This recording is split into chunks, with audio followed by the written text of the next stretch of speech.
I promised myself for several months, and now that the new year had arrived, I went ahead and did it. I joined the gym. I've already been there several times. I'm going there this afternoon.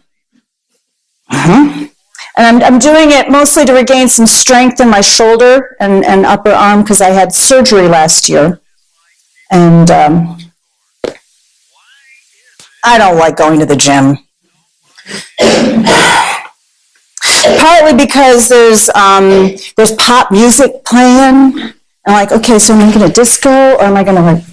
and there's television screens. The constant crisis. So I just close my eyes while I'm like churning away on the stationary bicycle or the arm thing or the cross-country ski machine. So that's me, eyes closed.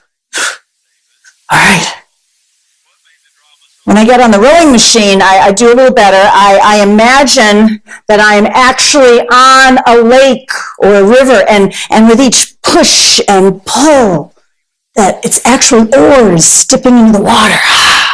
And I can see trees and ducks, and I can feel bits of seaweed getting picked up on my oars. Oh, yeah.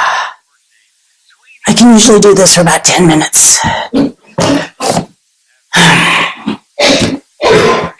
Here's where I'd rather be. I'd rather be at the martial arts school.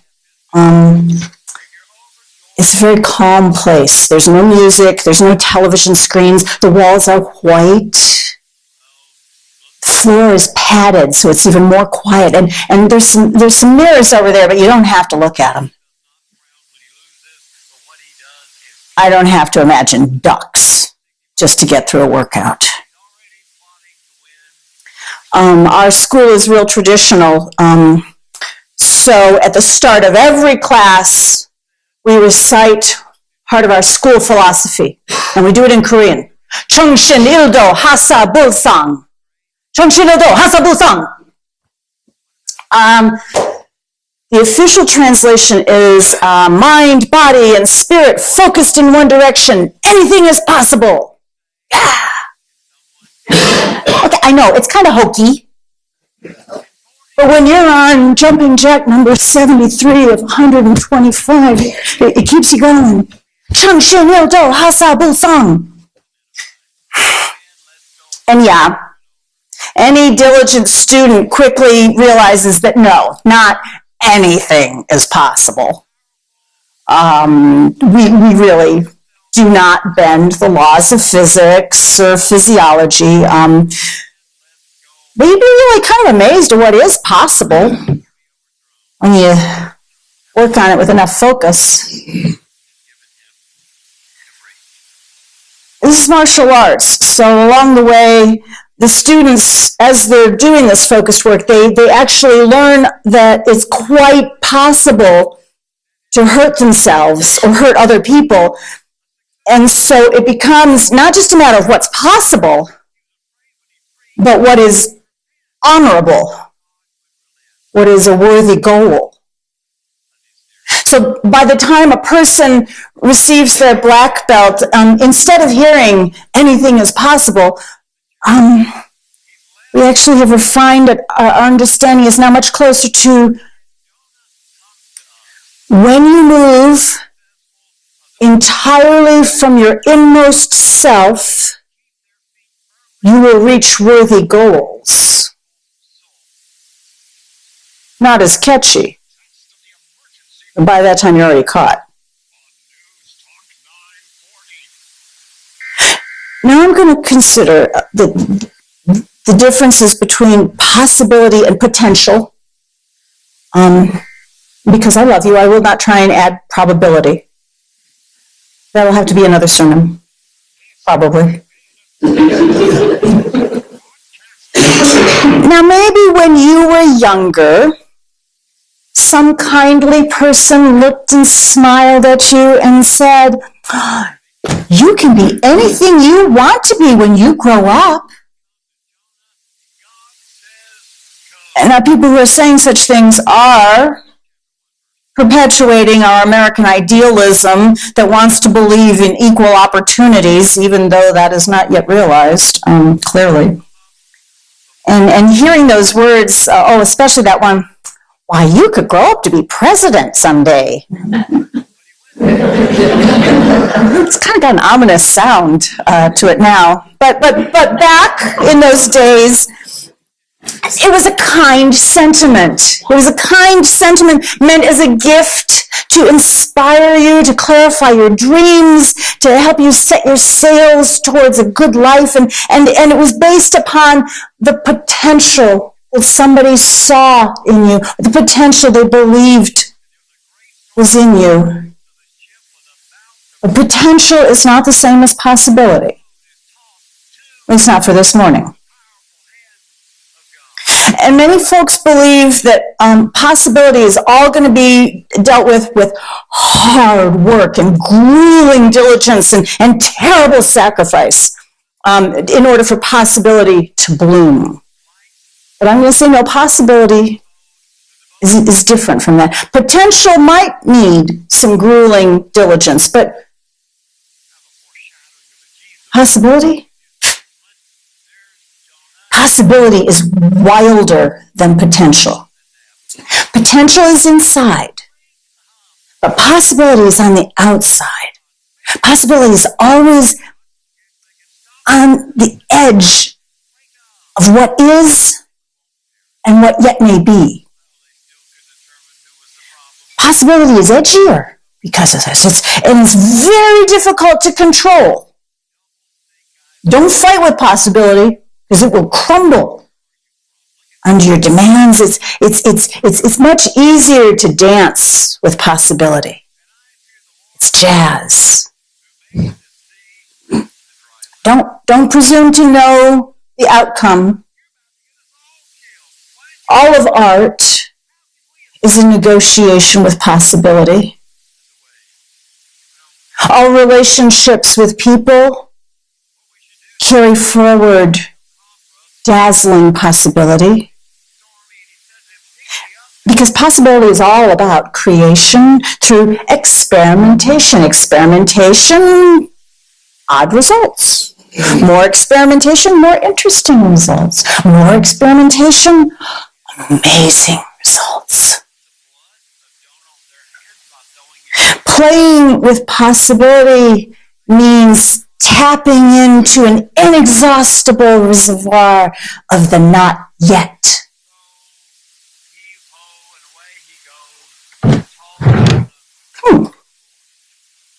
A skein of yarn. As a means of creation, why, it is possibility on its tippy toes. Knitting is taking a long single strand and looping it back on itself over and over until it becomes fabric. It's taking a barely three-dimensional line from one end to the other and making it into a four-dimensional sock. Or one dimension, two dimension, three dimension, four is the time that it took to knit the sock. Knitting is a dance of possibility between texture and tension and time. I knit with some folks here in town, and one of them is a certified master knitter. Did you know that there was such a thing? She's amazing. One night we were knitting and I looked more closely at something I was working at and I noticed an error. It wasn't going to be a problem in terms of the wear of the item, but there it was. And I fretted and I pointed it out to her. And she looked over and she smiled and she said, "Oh, I see you've added a design feature."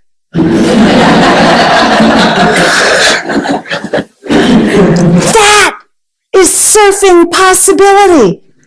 All right, that's being able to look at a mistaken stitch and recognize it can be a design feature. And sometimes, as we're knitting, we make a mistake that offends our sensibilities or renders the piece kind of ugly or useless. And so, at that moment, the knitter might choose to unknit. Rip the whole thing out and start over. It is possible to re-knit a sock. It's harder to re-knit a person, but it is possible. Have you ever felt undone, unknitted? Every few months, I go out to the Clements unit out on the edge of town. You know what the Clements unit is? Texas Department of Justice Clements unit. I go out there and I meet with one of our neighbors, a person who lives there, and he sends his regards to you. Every time we meet, he says, please tell them. I say hello, and that he wants to know that he appreciates that you're willing to share your minister with him. And he often asks me to tell you all that becoming a Unitarian Universalist has changed his life. Now, most people who would meet with this person would probably not consider that he has a whole lot of potential. But as I've gotten to know him, I can say that against all probability, he is growing an empathy for other people that he did not have before. Through the diligence of therapy and the grace of age, probably he is learning to knit himself into a person worthy of his life. This is an amazing change.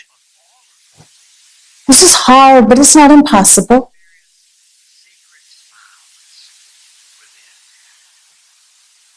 Because we are Universalists, meaning we believe in universal salvation for all souls, no hell, and because many of us are humanists, we believe in the inherent worth and dignity of every human being. Even the ones that are somewhat unknitted, even the ones who contain design features that some others might consider mistakes. It sounds easy to say all this, but it's a lot harder to live into the wild possibility that if there is a spark of the divine in each person, we might have to live as though people are capable of change, just like everything else in the universe. They have both the potential and the possibility of growing and changing. They have the potential and possibility of becoming unknitted and reknitted. I am going to acknowledge, though, this is much harder to live into. It's so much easier to just simply dismiss somebody by saying, well, they'll never change. That's just the way they are. And I would say there is a kind of love that accepts a person the way they are.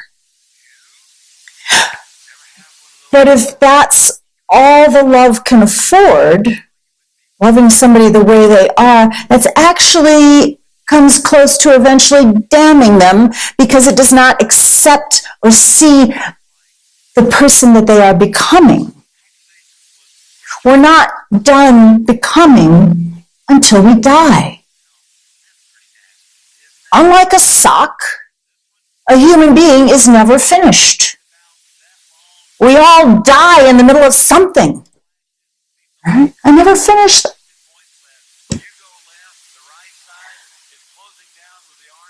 There will be days when you feel that you have come unraveled.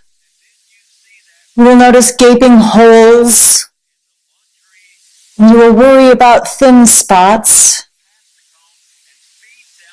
But know that you are knitting a life. And if we are putting our mind and body, our inmost self, focused in one direction in this work,